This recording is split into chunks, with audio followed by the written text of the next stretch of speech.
میں تھوڑے تھوڑے اشارے کر کے بتا دیتا ہوں. جب آپ بیٹے ہیں تو آپ کہہ رہے ہیں کاش میرے ماں باپ زندہ ہوتے، میں ان کی خدمت کرتا. پھر فرمایا اور نہیں تو میری ماں تو ہوتی. چونکہ ماں کو دیکھا ہے نا، باپ کو دیکھا نہیں ہے، تو فرمایا کاش میری ماں زندہ ہوتی اور میں عشاء کی نماز کے لیے مصلی پہ کھڑے ہو کے الحمدللہ رب العالمین پڑھ رہا ہوتا، اور ادھر سے میری ماں مجھے بلاتی محمد، تو میں نماز توڑ کے کہتا جی اماں جان میں آ رہا ہوں، نماز پھر پڑھا دوں گا. اپنے والدین کی عزت کرو. یہاں کا بڑھاپا بڑا خوفناک ہے کہ اولادیں چھوڑ جاتی ہیں اور ماں باپ ٹوائلٹ جانے سے بھی عاجز ہوتے ہیں. اپنی ماں کی دعا لو، اپنے باپ کی دعا لو. میرے نبی نے فرمایا ہاں عمر میرے بعد ایک آدمی آئے گا، اس کا نام ہوگا اویس، اور وہ کرن کی شاخ سے ہوگا. ہو گیا ٹائم؟ اچھا.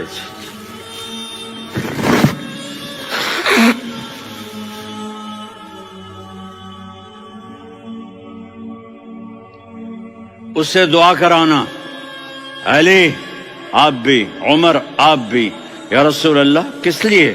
کہ اس نے ماں کی ایسی خدمت کی ہے کہ جب ہاتھ اٹھاتا ہے اللہ اس کے ہاتھ خالی نہیں لوٹاتا. حضرت عمر رضی اللہ تعالی عنہ نے حج کے موسم پر سارے حاجی کھڑے کر لیے، کہا بھائی یمن والے کھڑے رہو باقی بیٹھ جاؤ. تو بیٹھ گئے. پھر فرمایا کہ یمن والے بیٹھ جاؤ، قرن والے کھڑے رہ جاؤ. تو ایک آدمی کھڑا رہا. کہا تم قرنی ہو؟ کہا جی ہاں. اویس کو جانتے ہو؟ جی میرے بھائی کا بیٹا ہے لیکن تھوڑا پاگل سا ہے، آپ کیوں پوچھ رہے ہیں؟ حضرت عمر نے فرمایا وہ نہیں، تو پاگل ہے. کدھر ہے؟ کہا جو اونٹ چرانے گیا ہے ادھر عرفات کی طرف. تو آپ نے حضرت علی کو ساتھ لیا اور دوڑ لگائی سواری پر. دیکھا تو اویس کرنی ایک کیکر کے نیچے نماز پڑھ رہے تھے اور اونٹ چر رہے تھے.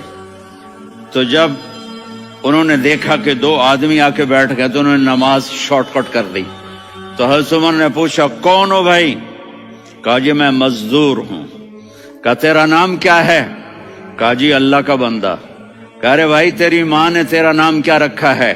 اس نے تو نہ حضرت عمر کو دیکھا تھا نہ علی کو. وہ کہنے لگا بھائی تم کون لوگ ہو میرا انٹرویو کرنے والے؟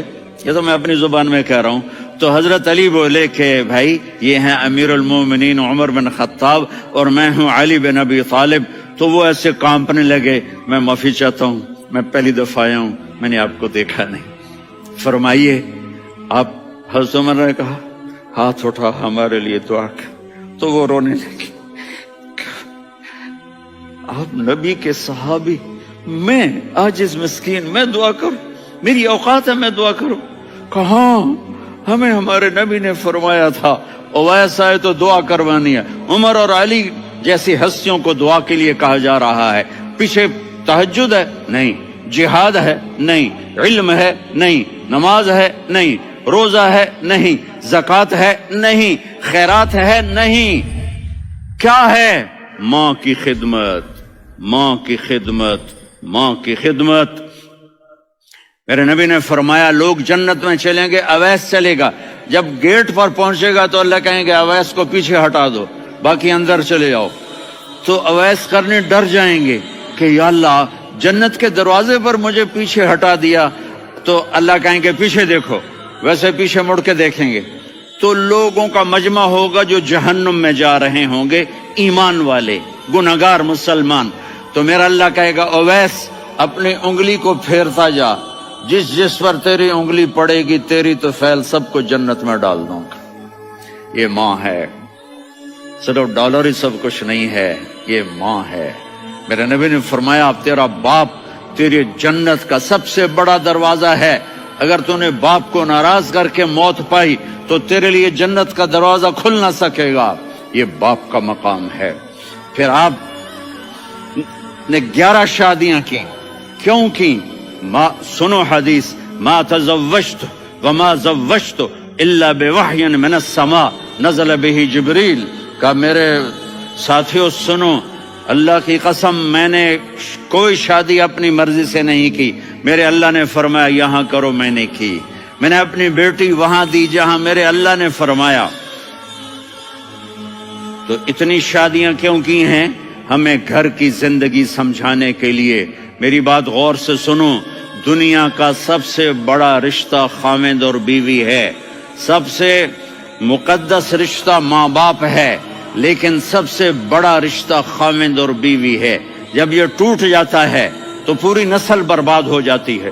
اس لیے آپ نے زندگی گزار کے دکھائی. آپ گھر میں جھاڑو دے رہے ہیں، آپ آٹا گوندھ رہے ہیں، آپ حضرت عائشہ کو لقمے بنا کے کھلا رہے ہیں، اور حضرت عائشہ کی دلداری کے لیے فرما رہے ہیں عائشہ سننا حدیث طبرانی کی، عائشہ انہو لیہون علی الموت ان اریتکی زوجتی فی الجنہ.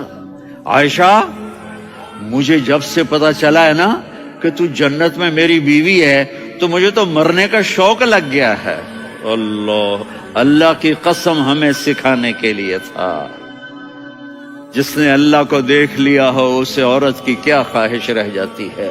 یہ ہمیں سکھانے کے لیے تھا کہ سب سے زیادہ عزت بیوی اپنے خاوند کو دے، خاوند اپنی بیوی کو دے. ہن لباس لکم وانتم لباس لہن، تمہاری بیوی تمہارا لباس ہے. اور اللہ بیوی سے کہتا تیرا خاوند تیرا لباس ہے. آپ نے 11 گھروں کو کس طرح آباد کیا، کس محبت سے کیا کہ 2 مہینے چولہا نہیں جلتا اور کسی کی زبان پر شکایت نہیں. یہ حسن سلوک، یہ محبت.